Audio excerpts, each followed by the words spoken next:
Olá, pessoal, sejam todos bem-vindos a mais esse podcast CH9 Ponto de Vista. Esse podcast tem o propósito de conversar, debater, falar, discutir sobre temas do mundo corporativo e do mundo cotidiano. Hoje nós vamos falar do tema muito quente, que seja segurança de dados, security. E eu trouxe aqui um convidado que é meu parceiro de negócio e amigo, Alex Almeida, CEO da Azecorp. Alex, seja muito bem-vindo, cara. É uma honra estar falando com você. Eu sempre esperei esse momento, hein?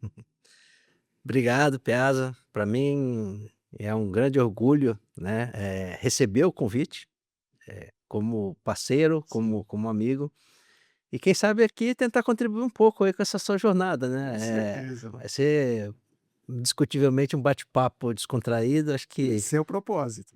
vamos tentar levar um pouco de informação, Isso. né. Não sou nenhum grande especialista no tema, mas acho que a ideia hoje é poder fazer uma troca, né, Sim, como a gente sim, havia sim. conversado aí. Conversar. Exatamente. Então, fico lisonjeado pelo convite, de fazer parte desse projeto que você tem. Bora começar a Vamos bater lá. papo. Você quer que eu te falo? Esse é o 12º episódio. Quer dizer, estamos no ar há um ano, cara. É, É um propósito bem legal. E a gente sempre fala, né, que o primeiro bloco é para falar do convidado. E a gente tem algumas, perguntas clássicas aqui no podcast, né. E a primeira dela, ela é bem legal, que eu falo assim: "Qual é o seu hobby?". é, o meu hobby quase foi a minha profissão, Ó, em algum momento. Eu isso não é comum não.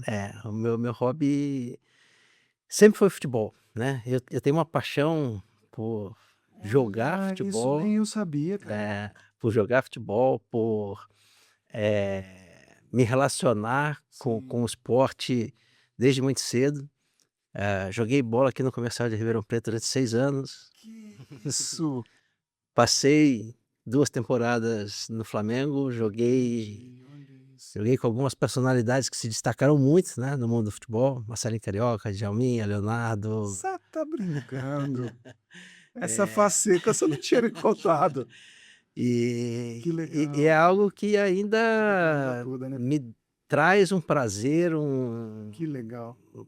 um anseio, um desejo de estar dentro de um Exato. espaço, com amigos, né, Sim, poder sim, sim, sim. ali durante uma horinha Sei ter um lá. tipo de descontração, Sim, mas sempre com aquela pegada. competitividade, Pegada, exatamente. Isso aí. Ah, eu não então o meu sabia. grande hobby, o principal, né, eu acho Sim. que é indiscutivelmente futebol, tem alguns outros, sou um aficionado por aviação, Isso eu já sabia. sempre gostei muito do universo, da aviação, isso me fascina. Busquei um pouco de conhecimento, né, Uhum. como Perfeito. autodidata, fui estudar um Estudar. pouco sobre o Uhum. tema, e também me encanta de uma maneira muito interessante Olha isso. o estar no ar, né, o É. efetivamente voar, Planar. É bacana. isso acho que é um dos grandes feitos Do humano, do do ser humano. do homem, né. É, verdade, concordo. Eu diria para você que ao longo, né, da minha vida também eu brinco que os meus hobbies são meio eclético, dependendo da idade. Mas eu joguei bastante tempo, né, até comentei com o podcast anterior, eu joguei 5 anos como federado de basquete, na época que áurea, que aqui em Ribeirão ainda era se jogava basquete. A Berizo. Exatamente esse cara aí. Mas assim, eu vejo que o hobby na pessoa, na vida profissional, é uma coisa muito nobre, e as pessoas estão esquecendo um pouco dessa situação. Não sei se por motivos da turbulência do dia a dia, aí vem estresse, vem uma porrada de coisa que consequência de você não ter um momento de lazer, um hobby que você extravasa. Eu já vi aqui essa pergunta tem várias respostas, mas todas elas é no sentido de dizer e traduzir o bem-estar, né, a vida, a qualidade de vida, vamos falar assim nesse sentido, tá. Mas você não é de Ribeirão Preto, correto, não? Não, Onde que você nasceu? eu nasci no Rio de Janeiro, no um pouco antes da Copa do Mundo de 70, né, de sermos coroados ali Sim. como tricampeões em 70, nasci dia 7 de fevereiro, num sábado de carnaval, Olha minha isso. mãe e meu pai comentam muito, a minha chegada ao mundo, né, estava um Sim, momento sim, de sim. euforia por serem Do pais e no meio do carnaval no Rio de Janeiro. sim. Então eu sou natural do Rio de Janeiro, morei um período rápido ainda na Uhum. tenra infância em Maceió, depois São Vicente, aí meu pai se estabeleceu em Ribeirão Preto. Preto. Veio para um projeto muito interessante que era, implementar centrais eletromecânicas de telefonia dentro do município, então, havia um projeto, né, da prefeitura de Ribeirão Sim, Preto, concordo. e meu pai veio, gerenciar esse projeto de implementação das centrais telefônicas através de uma empresa francesa, Entendi. e aí nos estabelecemos em Ribeirão e todo o meu desenvolvimento passou a ser feito na cidade, né, então Entendi. estudei, cresci, joguei bola, Lógico. pois Aqui, em é, Ribeirão. é. Então eu me sinto muito mais um cidadão ribeirão-pretano do Que que carioca. propriamente um carioca, né. Perfeito, perfeito. É interessante essa coisa, porque eu brinco, o pessoal fala que é verdade também, que eu brinco, fala que a frase, né, que eu uso, que é popular: "Esse mundo é uma esquina". É. E eu, quando agora mais recente, eu prestei serviço na CETEP. E eu conheci Rui Salgado, conheci Engenheiro Borelli, né, o famoso músico. Ele fala que ele é músico, né, uma figuraça. Mas é por conta desses, relações, né, que a vida possibilita. A gente que eu digo para você que eu tenho certeza que se você também, porque, poxa, na nossa vida pessoal, se ela se confunde um pouco com a vida nossa vida profissional, com o Muito. tempo, né, que vai acontecendo as coisas. Eu acho que é natural também, e não existe aquela divisão que o pessoal antigamente falava: "Ah, sua vida pessoal não pode se misturar com a sua vida profissional". Eu falo: "Mas como? Não tem jeito, eu não dá para tirar. Não, essa aqui é minha vida pessoal. Não, essa aqui é a vida parti". Acho que é um tudo hoje, né, principalmente. É humanamente impossível, né, por mais que exista essa fragmentação conceitual, Sim. a gente trazer isso para a prática, né. Se você tem um problema que te consome corporativamente, Uhum. por mais que você queira deixá-lo a porta para fora da sua casa à medida que você adentra, Perfeito. aquilo vai te incomodar, trazer situações que nós somos uma unidade, né, Sim, então, é difícil. acreditar, ou ter a habilidade de fazer a gestão, né, de Sim. de de situações corporativas com pessoais, acho que requer muito, eh entendimento de quem é você, de Autoconhecimento. autoconhecimento, mas mesmo assim não é algo Não é fácil, simples, não, não é não. fácil. E eu te falo porque as situações, adversas, vamos dizer assim, né, porque todo mundo tem. E o que eu acho legal é buscar esse equilíbrio. Eu vejo também uma outra situação, que são as idades que a gente percorre, porque uma coisa é a idade cronológica, é outra a idade que a gente tem como personalidade. Sim. As pessoas parece que hoje em dia a sua percepção é que confundem tudo, como é que é isso?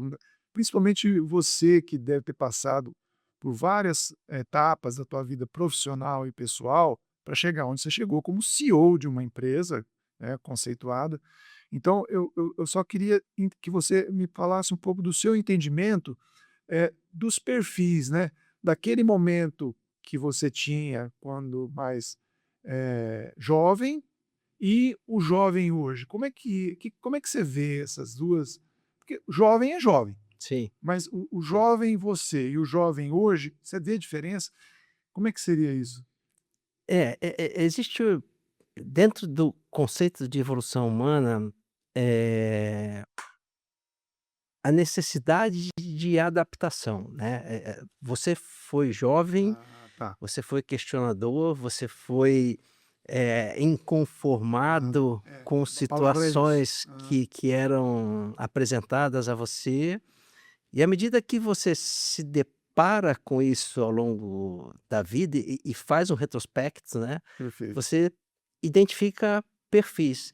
Eu acho que é muito comum dentro da nossa sociedade, essa questão de conflitos entre gerações. Perfeito. E isso normalmente acontece porque, à medida que você cria um nível de amadurecimento, de compreensão do mundo, você passa a ser menos questionador. Tá claro. Então, à medida que você se defronta com pessoas, mais jovens, mais impulsionadas, com um nível de energia maior, Uhum. elas tendem a se colocar diante de uma situação, entendendo se aquilo faz sentido para a vida delas ou não. Então, assim, eu acho que o papel do jovem, ele continua sendo Questionador, questionador, desafiador, aham. mas eu entendo que hoje dentro da nossa sociedade a gente tem um problema muito sério, que é como o jovem, eh, desenvolve a capacidade de gerar questionamento, de, eh, entender e se incorporar ao mundo que é apresentado para ele, né. Eu Entendi. eu eu vejo que existe um certo nível de alienação, Uhum. isso fruto de um modelo, que a nossa sociedade impõe, né, pouco incentivo à educação, é um país o Brasil infelizmente é um país que fomenta a educação, principalmente educação de base, de uma maneira Isso, pouco estruturada, perfeito. e aí a gente vê o reflexo disso. Olha os reflexos lá para frente. Então assim, eu entendo que o jovem, ele poderia desenvolver um papel mais participativo, mais consciente, mais questionador, e eu tenho percebido que isso acontece em certa medida, Perfeito. né. Se nós pensarmos num modelo global, né, existia um processo de globalização, a Perfeito, a sim, nossa concordo. geração é uma geração extremamente workaholic, né, trabalha continuamente, e o jovem, ele vem de alguma maneira fazendo um questionamento se esse modelo é válido ou Válido ou não. não. Você sabe por que que eu estou entrando nesse mérito com você? Porque eu sei da sua formação em tecnologia. E geralmente,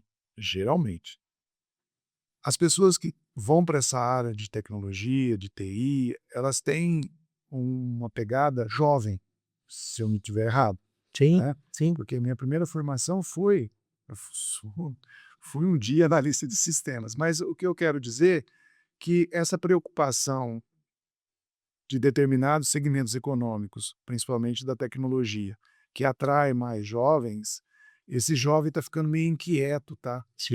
Eu percebo exatamente, e não está conseguindo esperar. E com o avanço de inteligência artificial e tudo mais, esse questionamento desafiador, né, esse ímpeto que o jovem tem, está ficando mais aguçado. E porventura, dentro de uma empresa como a sua, como que é quando você tem que escolher, de repente, um gestor? Como é que você olha? Como é que é o porque o teu gestor, imagino que está numa faixa de 30 anos, imagino, não sei se é possível isso. E aí, como é que é esse seu olhar, como é que esse paradigma, né, entre o que você foi e o que você está buscando pra tua corporação, como é que é isso no teu papel como CEO, né? Esse é um desafio hercúleo. É, Para poder contextualizar um pouco a dificuldade, né, de pensarmos eu elementos vejo isso. dentro do time com Isso. capacidade de gestão, a gente tem que fazer algumas considerações que eu vejo como fundamentais, né. Eh, Na nossa sociedade as pessoas não se formam, né, não dificilmente elas têm a capacidade, de buscarem, conhecimento para gestão. O nosso modelo educacional ele é meio limitante nesse sentido.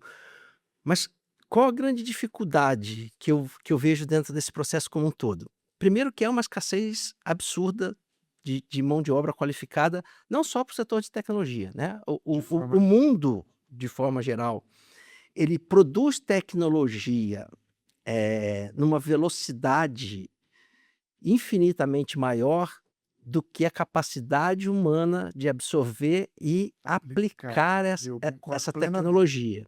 Perfeito. Então a gente tem vivenciado momentos em que a escassez desses recursos, né, e essa infinidade de modelos, de soluções, de produtos, vai fazer com que as pessoas tentem acompanhar de alguma maneira, essa evolução e consequentemente acabam tendo pouco tempo para se desenvolverem enquanto líderes. A gente fez um trabalho ano passado muito consistente nesse processo de formação, Perfeito. mas o que que acontece, que é o acho que o grande erro dos administradores de maneira geral, né, como é que a gente elenca ou determina quem pode ocupar um cargo de gestão? Normalmente aquele cara que tem um desempenho técnico Entendi. acima da média, e não necessariamente esse perfil, ele é um perfil Perfeito.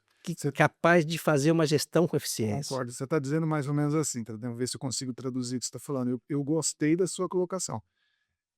Uma coisa é ser tecnólogo, outra coisa é ser gentólogo, É, né, porque o gestor, lógico, ele tem que ter uma certa formação, mas ele tem muito mais que administrar pessoas para trazer sim, resultado do que ser um tecnólogo, né. sim. Gostei, gostei. E é um aspecto interessante, eh, normalmente quem gosta de tecnologia acaba tendo um perfil mais introspectivo, são jovens, são pessoas que lidam muito bem no meio, principalmente em relação à comunicação, no meio, em que você não necessariamente está fazendo esse exercício que nós estamos aqui agora. Então as pessoas, elas Presente. de forma assíncrona, né, elas preferem Boa. através das mensagens Comunicar. estabelecer uma Sim, comunicação do que do presencial. que ter a habilidade, né, aí envolve toda uma Com questão certeza. Sim. psicológica, emocional,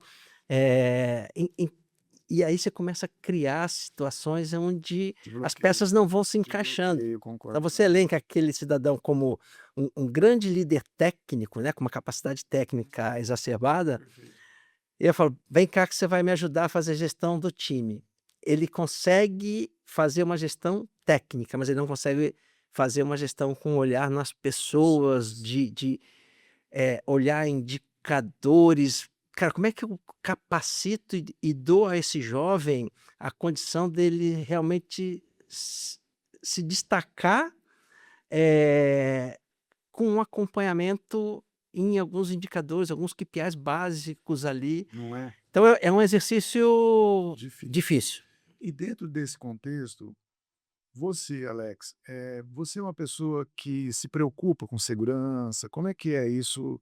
Ou ao longo da tua jornada, como é que foi isso? Segurança de onde morar, segurança de deixar o carro na rua, segurança de deixar informar seus dados no site. Como é que é aí? Você podia ser um bom, direcionador, vamos chamar assim, pessoal, vamos dizer, né, com essa questão de segurança de dados hoje em dia. Tá. Você tocou num ponto extremamente importante. Nós estamos à véspera de uma eleição presidencial, que vai acontecer agora no segundo semestre, né, mais especificamente ali em outubro. O principal ponto, eh, de medo, de receio do cidadão brasileiro hoje refere-se à segurança. Óbvio que a gente está falando do contexto de segurança social, Perfeito. e isso vai nos levar ao tema que Que é o você trouxe. ponto. Aham. Então assim, a gente vive hoje dentro de uma sociedade completamente insegura, né. Existem Eu sinto isso, cara, existem inúmeros pares, meus, provavelmente seus também, que já deixaram o país. por conta disso. Óbvio que Vários. é um elemento dentre outros, né, É, mas mas é um decisivo. a segurança hoje ela nos traz muita intranquilidade, medo, e isso se transfere em todas as esferas, né. Concordo. Se a gente for olhar no aspecto corporativo, a segurança é um tópico Violento. que se tornou, eh eh, objeto de profunda discussão, de altos investimentos, Isso. em todos os aspectos, né, seja no âmbito de entendimento, né, daquilo que precisa ser Sim. cuidado e seguro, eh, e também a gente vive dentro de um modelo de correr atrás de como eu consigo criar elementos, subsídios para entregar uma capacidade, eu não vou dizer adequada, né, a gente brinca no mundo de tecnologia que não existe sistema, não existe 100% seguro. 100% impenetrável, né, cara. Isso. De alguma maneira, as pessoas que buscam vulnerabilidades, elas vão encontrar, e aí a gente vai falar um Sim. pouco mais disso ao longo do bate-papo aqui, mas acho que o grande a grande necessidade que as corporações têm é: como é que eu reajo a um possível incidente envolvendo segurança da forma mais rápida, mais célere, para que isso tenha um impacto menor na minha vida. Perfeito. Então Eu vejo, ok, esse bloco a gente explorou bastante essa visão sua. E só para a gente finalizar, esse bloco, eu diria assim, o indivíduo hoje em dia, como acontece, a gente vê muito, por exemplo, em Pequim, tem câmera, acho que impossível ter mais, não sei, possível não, talvez assim, raramente vai ter um outro lugar que tenha mais câmera do que lá, pelo que eu tenho visto, conhecido, pessoas que vieram de lá. A identificação facial, tudo ele faz através da identificação, né, nesse monitoramento, nesse BBB 24 horas aí que está acontecendo no mundo lá. Mas a preocupação também é a exposição, né, dos indivíduos, das pessoas e tudo mais. Eu fico muito preocupado com isso, porque isso, de uma forma desdobra dentro das empresas. Então, quando a gente pensou no tema, agora no bloco falando sobre o tema, que é cibersegurança, dispositivos de segurança e até, o quanto que as empresas investem anualmente da sua receita ou do seu lucro, hoje tem um número sobre isso? tem. Talvez em valor não, mas de repente É, em percentual. tem. Assim, eu não sou um grande especialista no aspecto de Lógico. segurança, né, como a gente já havia conversado. Existe, né, dentro do planejamento orçamentário de de todas as grandes companhias, existe um valor destinado a olhar segurança no âmbito, com maior nível de profundidade, né. E aí, como é que a gente chega a esse valor? Eu acho que tem o uma um movimento dentro das companhias que é: como é que eu classifico, né, o tipo de informação ou de dado a ser, eh, segurado, né, a Isso. ser, Controlado, gerido gerido. nos Isso. então assim, existem dados dentro de qualquer corporação, que são dados inerentes, a pessoas, Correto. né, então se você pensar no âmbito de colaboradores, você tem dados ali que são dados confidenciais desses colaboradores, que são de posse do RH, de algumas outras estruturas departamentais dentro das companhias. Você tem dados que são inerentes ao negócio, né, Cliente, às vezes fornecedor. dados estratégicos de fornecedores, de, suprimento, Perfeito. Produtos. produtos, você tem dados financeiros, Hum.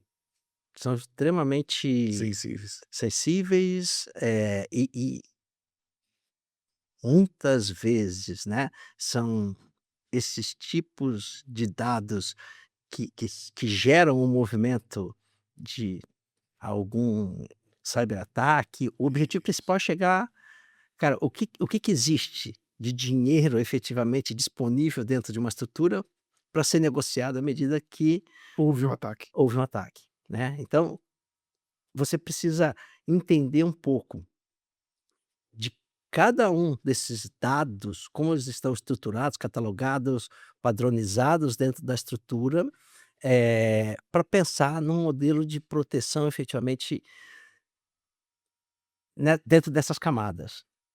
Mas o que mais causa, eu não vou dizer espanto, né, mas o que mais causa acessos indevidos a esses dados Qual é? é a falta de cultura em relação à segurança que as pessoas no dia a Eu dia lidam, né, com isso, né. Então entendi. assim, às vezes você tem uma pessoa no financeiro que tem uma senha de um cartão de crédito pregada no cartão de crédito. Puxa vida. E isso ele Eh, traz para o mundo corporativo. Traz para o mundo E corporativo. então, agora eu gostei, gostei. Então vamos ver se eu consigo montar um esquema aqui. Quer queira ou não, as corporações, as organizações, as companhias, ela é formada de colaboradores, aí são coisas internas, são formados por clientes, por quem eu tenho, a organização tem, são de fornecedores e prestadores de serviços, que como eles se relacionam, como é que limpa, como é que faz a vigilância.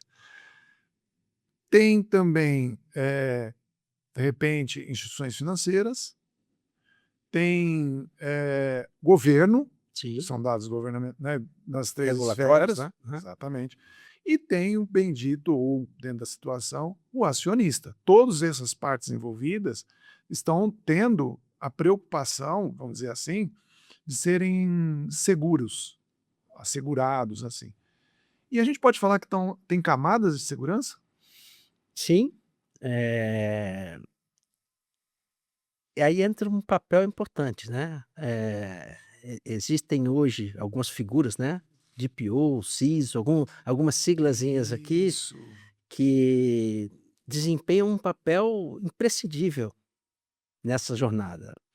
Como é que eu olho, como é que eu catalogo esses dados? Como é que eu, crio mecanismos de sustentação, de proteção, para que essas informações, elas possam ser acessadas por quem de direito, né, Tá imagina claro. que você tem dentro de uma corporação, pessoas, né, que são de N áreas, e como é que eu faço, né, crio regras, mecanismos, para que uma pessoa de RH não olhe, informação do financeiro, né, então quem cuida disso? Quem vai ser o gestor, o guardião Dessas informações. dessas informações? A gente traz o papelzinho lá do tal do DPO, né, o Perfeito. cara que vai, eh, cuidar disso de uma forma mais,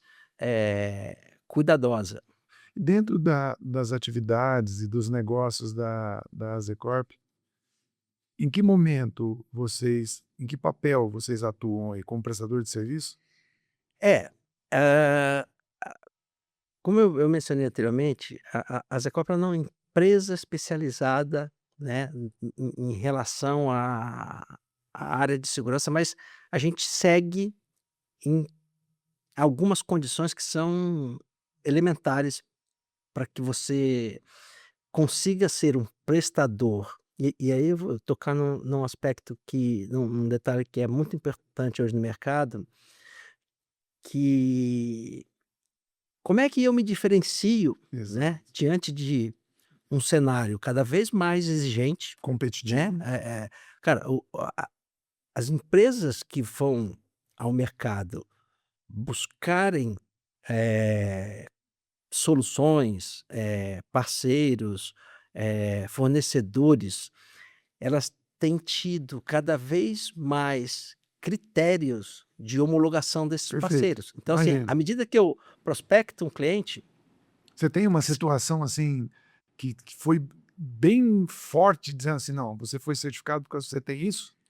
Não, por exemplo, eu entro dentro de uma grande companhia, né, que tem processos, que tem, eh, certificações. Então, uma empresa que tem ISO estabelecido, uma ISO 27 27000, mil, eu pensei na 27. é, A Serra Nova trabalha muito com a 27 mil é. nos nossos projetos. Então, uma empresa que tem um tipo de certificação elevado, cultura, processos muito bem estabelecidos, o que elas fazem para trazerem para as suas estruturas parceiros para complementar as suas entregas, né? Elas vão buscar parceiros que atendam, né,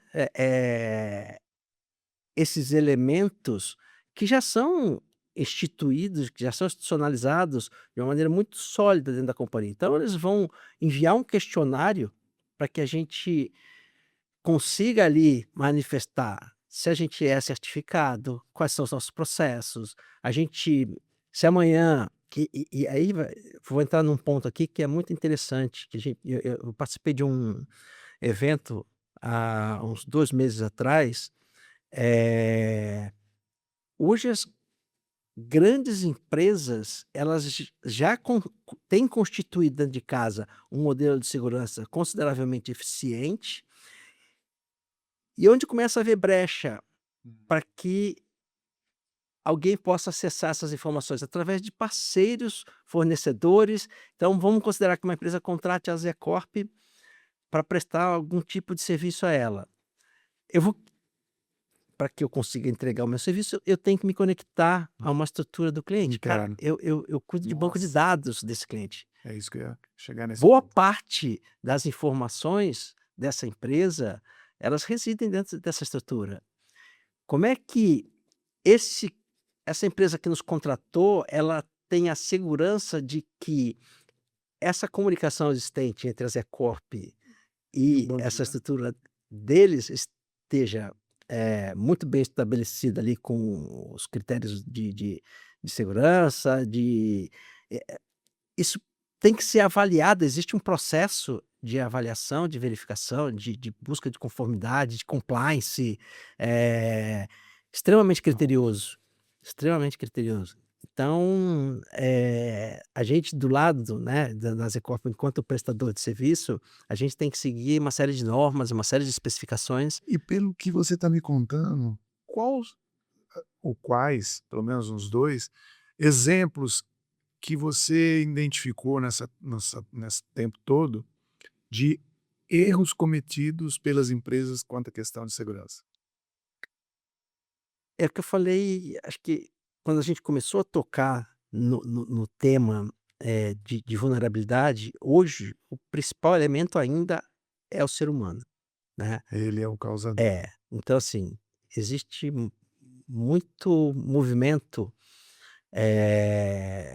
de engenharia social que o cara vai conseguir ter acesso a uma estrutura corporativa, porque o indivíduo abriu um e-mail, clicou num link, numa foto, né, Tô entendendo. que por sua vez vai criar ou dar acesso a alguém.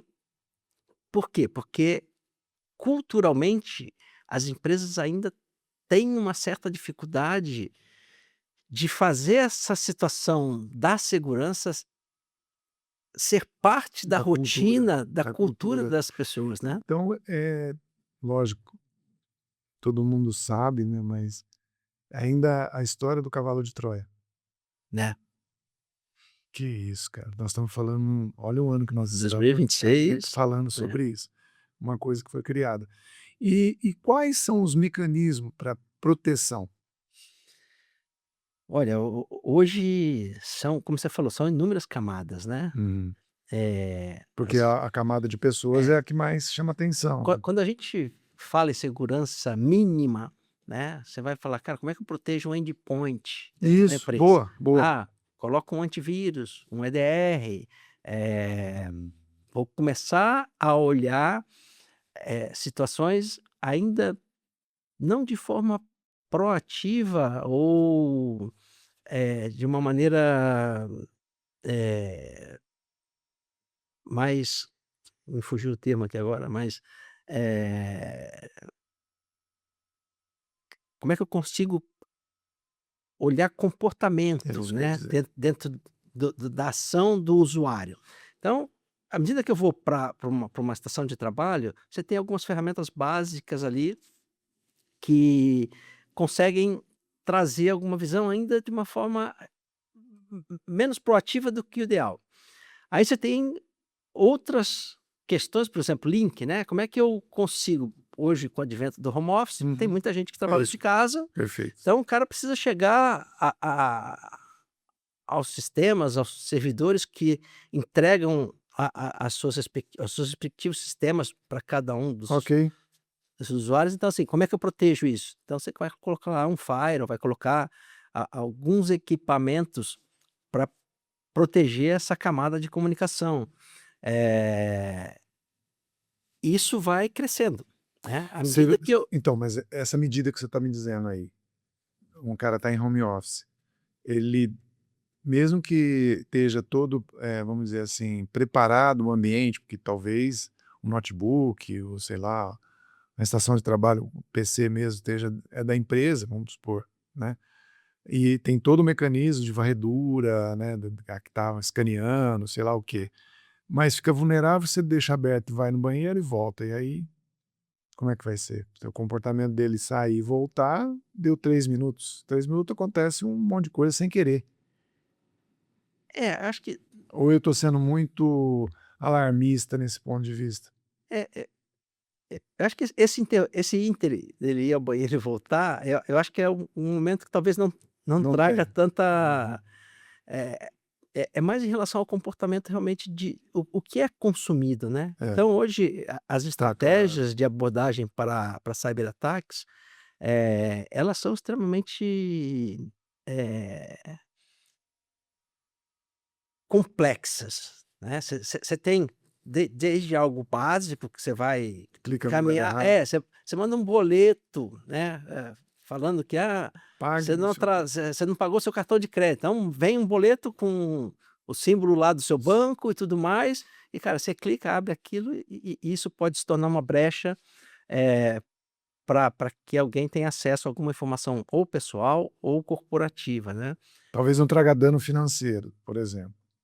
Mas aí existem, mas isso pode ser a primeira porta de É entrada isso que eu quero para dizer. que você consiga colocar elementos mais intrusivos dentro de um servidor, porque, existem questões muito básicas aqui que como é que eu lido com senhas, né? Quando eu estou falando sobre a questão cultural, você tem muita corporação que o cara usa senha um, Compartilha. 2, 3, 4, data de Tá, nascimento. tá. Então, assim, existem alguns preceitos muito básicos em Que segurança são relevantes. que não são, Cumprido. olhados, Tá né. certo. E isso está dentro da cultura. Com certeza. Como é que Ela é eu relapso, né, é. pessoa é relapso. Então, às vezes, a pessoa coloca um post-it Ih, eu já vi no isso. computador dele lá, com o nome do usuário dele e a senha. Nossa. E de repente esse cara tem, dentro do do perfil dele, acesso de administrador a alguma dessas estruturas. Então, se o cybercriminoso, ele tiver acesso a essa informação, ele vai conseguir acessar dados extremamente valiosos. Nesse tempo, que vocês têm, já está há quanto tempo com a Zecorp, tem quantos anos? São 16 anos. 16 anos. Vocês tiveram, contato a casos de tentar ajudar a resgatar Sim, sequestro de banco de dados, como é que seria? sim.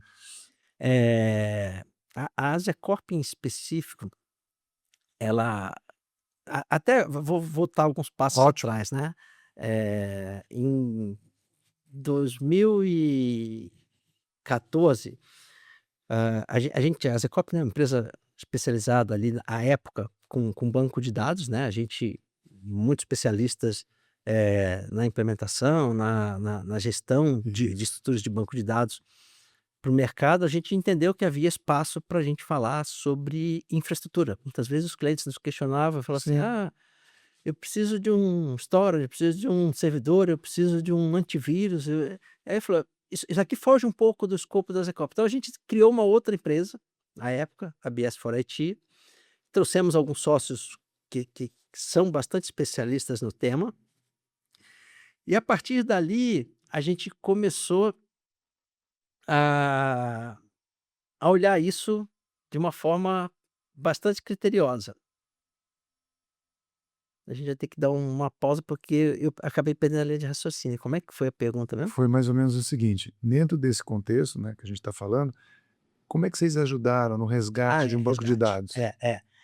Eh, e aí, dentro dessa questão da infraestrutura e da segurança, eh, a gente começou a fechar, né, vários pontos. Então, assim, como é que eu coloco antivírus, coloco um AD, coloco algumas estruturas básicas, mas em determinada situação vai acontecer de vazar um dado de acesso ali, e esse cybercriminoso vai lá, instala um ransomware da vida, né, Hum. e esse cara, de repente, criptografa o banco de dados, um file server, e aí, com o modelo de criptografia aplicado, você não consegue quebrar isso, né, de uma forma por tentativa e erro, né. Instantâneo. Você ficaria algumas centenas de anos ali tentando Busca.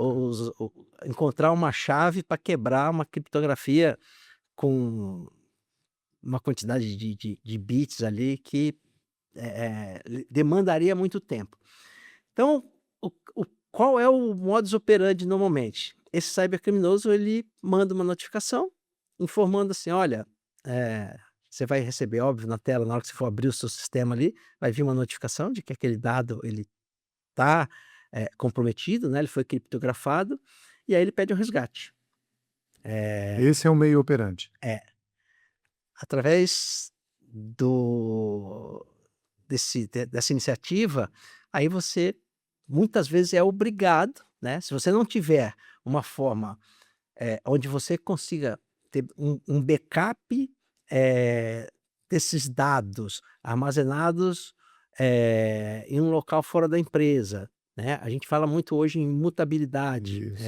como é que eu considero essa estrutura que ela precisa ser protegida, se o cybercriminoso conseguiu acessar meu ambiente produtivo, como é que eu coloco dentro da minha estrutura que está sendo protegida, um meio em que ele não consiga apagar ou não consiga criptografar. Então, a gente fala muito em imutabilidade dentro desse meio, para perdi meu ambiente produtivo. Cara, eu tenho que agora que criar um processo de reconstrução da minha estrutura, mas eu tenho esse dado salvaguardado de uma maneira em que eu vou ter o meu negócio, entre aspas, indisponível por Isso. um determinado tempo, Período. Uhum. mas eu tenho a capacidade De de restaurar refazer. esses dados. Então, assim, o backup, né, vamos dizer assim, é um primeiro grande movimento de se falar, eu independente de eu ter a minha estrutura disponível ou não, eu preciso saber que se cara, caiu um avião, né, vamos pensar nem no Na cyberataque, mas catástrofe. caiu um avião, entrou alguém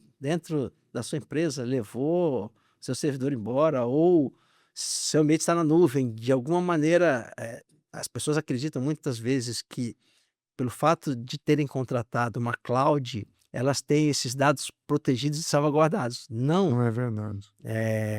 esse dado, a não ser que você contrate, né, uma réplica disso num outro site, um backup disso estruturado. Então, o primeiro passo é: eu tenho um backup? Como é que esse backup ele é feito? Ele é um Precisa backup exaudir restaurável, isso, é, né? Ele é um backup que eu consigo trazer, as informações é novamente, claro, pra essa estrutura que vai ser recriada. Então acho que existem obviamente mecanismos ali de fazer isso. de fazer com que a gente não chegue ao extremo de ter uma estrutura criptografada, mas se porventura isso acontecer, eu preciso ter a garantia de que o dado vai estar disponível e restaurável em algum momento. E isso é um acontecimento corriqueiro hoje em dia, mas requer investimento. Sim, sim. A gente vê inúmeros casos, né, É. a gente O caso mais famoso, assim, que você tenha visto, de existem, resguardando o nome da empresa, mas o que que existem aconteceu? casos, eh, com empresas que entregam soluções de cloud, existem casos, se a gente pensar em instituições governamentais, né, tem, por exemplo, GovBR, A gente já ouviu falar de vazamento de senhas, né, de usuários e senhas de várias, eh, situações.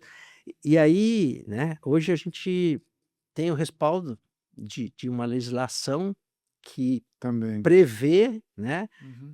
todo um modus operandi à medida que você detecta uma invasão, né. Então, assim, a minha empresa, o meu negócio, ele foi invadido, né.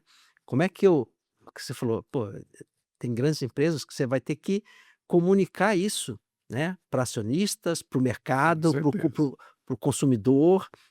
Você tem um dado relevante ali que, à medida que esse dado é exposto, cara, eu preciso criar contramedidas para fazer com que isso tenha o menor impacto possível Uhum. dentro das estruturas. Então existe um modelinho ali que eu preciso, adotar à medida que eu tenho governança, compliance, responsabilidade, sou regido por normativas, de segurança, que eu preciso Manter. aplicar e manter no dia a dia. Alex, dentro desse contexto, lá na CH9 a gente usa muito, a governança e compliance através de procedimentos, os famosos protocolos. E a gente usa muito os protocolos estabelecidos na ISO na categoria 27000. Quer queira ou não, só de você fazer um trabalho desse, a empresa já cria musculatura de segurança? Como é que você entende isso? Como é que você vê isso? Sim.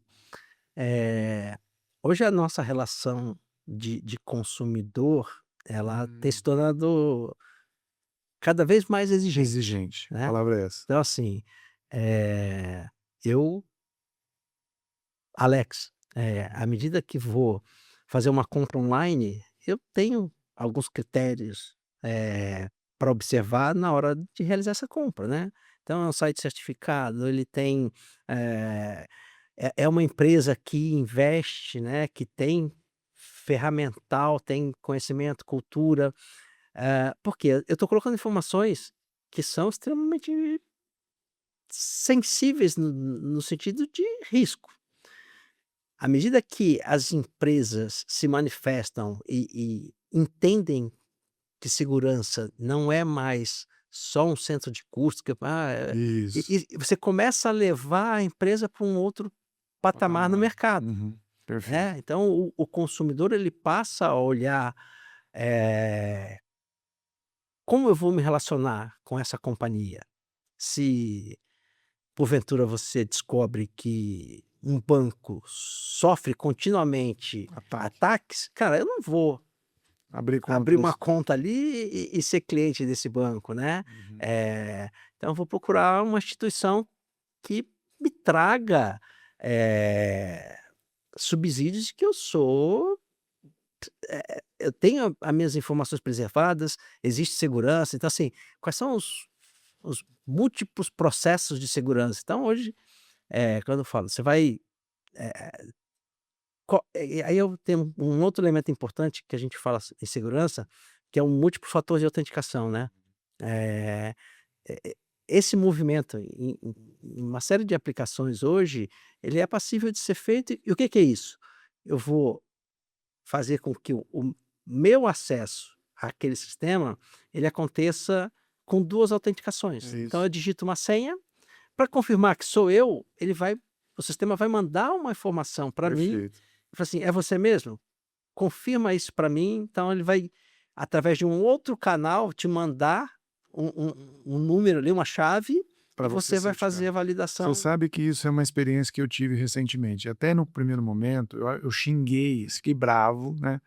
Mas assim, a gente trocou de provedor de e-mail e fui para um provedor um pouco mais parrudo, porque a gente precisava. Aí, como eu sou administrador da conta, só eu que sou certificado em 2 passos.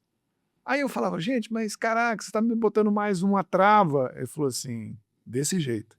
Foi muito legal o atendente, o gestor da minha conta, ele falou assim: "Piaz, se alguém descobrir a sua senha, você vai implorar para fazer 3 passos".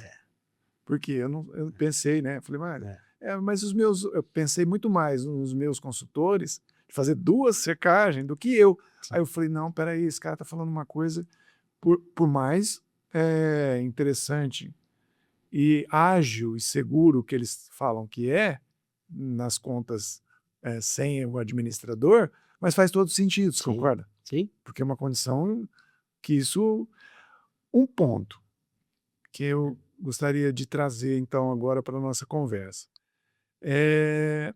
No seu ponto de vista, hoje em dia tem muitas operações que você faz com cartão virtual, Muitos. muitas, né. Esse hábito, que é tão corriqueiro talvez para uma pessoa que tem, compras online, mas e tem uma camada da população, uma grande parte da população que nem conta, assim, não, né, não tem instrução suficiente para gerar. Isso é realidade dentro da sua visão corporativa? Como é que você vê isso? É, infelizmente, vamos voltar lá para o Voltar. início do bate-papo de novo, né, Uhum. o tema segurança. A gente, infelizmente, vive num país, que culturalmente a corrupção, né, ela está institucionalizada, Perfeito. existe uma questão cultural, educacional, eh, que tira da sociedade um uma conexão de civilidade, né, de necessidade de, você entender o outro, né. Sim. Ontem eu tive um jantar com num restaurante, num evento, e sentou-se à minha frente um casal que esteve há pouco tempo no Japão, e a gente estava falando sobre a sociedade japonesa, né, A a cultura que existe no Japão e em muitos outros países, que as pessoas se espantam quando se deparam com uma situação como a que a gente falou agora sobre, sei lá, eu preciso de uma coisa que tenha duplo fator de autenticação. Poxa, por que que isso é criado? Porque culturalmente a gente vive num país em que as pessoas tentam encontrar uma forma sempre de burlar, de en encontrar um caminho para tirar vantagem de alguma coisa. Então, assim, quando a gente fala em segurança, a gente precisava voltar lá no passado, né, concordo. trabalhar uma estrutura, e quando eu falo em educação, não é uma educação, que o Estado tem que entregar, mas é uma educação, que a família tem que entregar. E Uhum. aqui eu não vou discutir que tipo de Não, família, né, não é isso que a gente quer. mas assim, como é que eu mudo isso a médio e longo prazo? Cara, é um processo de transformação social. E isso a gente não vai ter a curto prazo. Mas voltando à questão, são todas as pessoas, né, a gente vive num país em que hoje o acesso à internet ele já é bastante, Difundido. difundido, bastante amplo na sociedade, mas tem muitas pessoas que não têm conta bancária, muitas pessoas que não têm emprego, né. Então Isso. assim, Já a gente fala em: "Oh, legal, eu tenho um cartão de crédito, né". Posso criar um cartão virtual para fazer uma compra ou ter um cartão virtual para fazer outras compras. E isso são alguns elementos que trazem um pouco de segurança nessas transações. Mas se a gente pensar na sociedade como um todo, nem não é todo, isso. né, nem todo mundo tem, eh, Conta. conta corrente, né, nem todo mundo tem, dinheiro para isso, né. Tá certo. Eh, então ainda estamos alguns anos Atrás. atrás para poder criar uma discussão mais ampla sobre esse tipo de segurança para a sociedade como um todo, né. Perfeito. E dentro desse contexto, só para a gente fechar esse bloco, eh, toda vez que a gente se depara a situações, envolvendo falta de segurança, sempre busca um culpado ou tenta buscar alguém, por que que falhou, principalmente dentro das corporações. E a gente percebe que estão existindo aí ao longo desse tempo profissões ou profissionais ou cargos que estão sempre em destaque, né? Tipo o analista de segurança, o DPO, ou o administrador de banco de dados antigamente, né, que era o DBA, mas enfim. Essas profissões têm ganhado escala, como é que você vê isso? Eh, hoje eu vou acrescentar um elemento que é a AI, né, a É, famosa esse lado. inteligência artificial aí, eh, sim, né, a necessidade de especialistas, ela se faz cada vez mais necessária dentro das instituições. As companhias têm investido muito, seja na contratação desses profissionais para dentro das suas estruturas, ou a contratação de parceiros Perfeito, especializados para para entrega formação. Uhum. desse tipo de serviço. Mas a inteligência artificial, ela hoje tem um um caráter bastante interessante quando diz respeito a você identificar, comportamentos, identificar, eh, desvios, anomalias, né. Quando a Uhum. gente Perfeito. começa a incrementar o uso de machine learning em algumas Situações. estruturas, você vai trazer, um modelo mais assertivo ali de como eu posso, eh, tirar um pouco do lado humano, que aí recai naquela situação que eu falei: "Cara, existe uma escassez de pessoas, eu não Concordo. vou conseguir dar Conseguir. escala", É, pela né. velocidade de acontecimentos. É, então se você pegar qualquer servidor hoje, a quantidade de eventos, né, de tentativas de ataque, se você botar um humano para ficar analisando o log disso, Impossível. cara, é surreal. Então, as grandes empresas do mercado que olham segurança, elas vêm desenvolvendo modelos com IA para aumentar essa eficiência, Perfeito. né, eh, e fazer com que as respostas sejam mais céleres, sejam mais rápidas, e consequentemente diminuam as chances aí de De sucesso, ataques. né. Muito, muito legal. Eu gostaria agora nesse momento de convidar você para dar uma mensagem sua, a algum empresário, algum profissional, eh, que trabalhem com tecnologia e essa questão primordial da cibersegurança. O que que você me fala sobre isso? Eu quero manifestar aqui a não uma preocupação, mas, quero enfatizar a importância, né, quem trabalha com tecnologia sabe que incansavelmente ele tem que se manter atualizado, como a gente falou, né, Perfeito. a quantidade de soluções entregues hoje, no âmbito tecnológico, cara, é Hum, algo surreal. alto, Então a gente fica correndo sempre atrás. atrás desse Perfeito. processo de atualização, eh, e o que eu posso sugerir, né, Uhum. às pessoas é: continue nesse processo, eh lidar e trazer o uso de inteligência artificial para dentro das suas operações, né, a gente dentro da Secop tem falado muito, em como é que eu implemento, como é que eu trago para cada um dos meus processos o uso da inteligência artificial para melhorar a experiência do meu cliente. Perfeito. Então a gente fala no movimento de AI first, né, eu É, eu preciso sair do meu modus operandi ali mais reativo, cara, e fazer com que a IA acelere, né. entendi. Hoje a o mercado ele vem mostrando de uma forma muito clara, eu quero tudo para ontem. É, Eu preciso né, a gente pensar nas redes sociais, aquela questão da dopamina lá com os 15 segundos, né, a informação. Então assim, todo mundo hoje vive num mundo extremamente, eh rápido, né, em que as acelerado ao respostas extremo.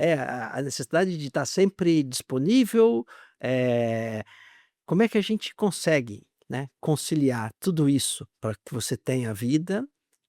Eu acho que o uso da inteligência artificial, ela vai ser obrigatório para aumentar essa capacidade nossa de olhar todo esse movimento, Concordo. eh, Monitoramento.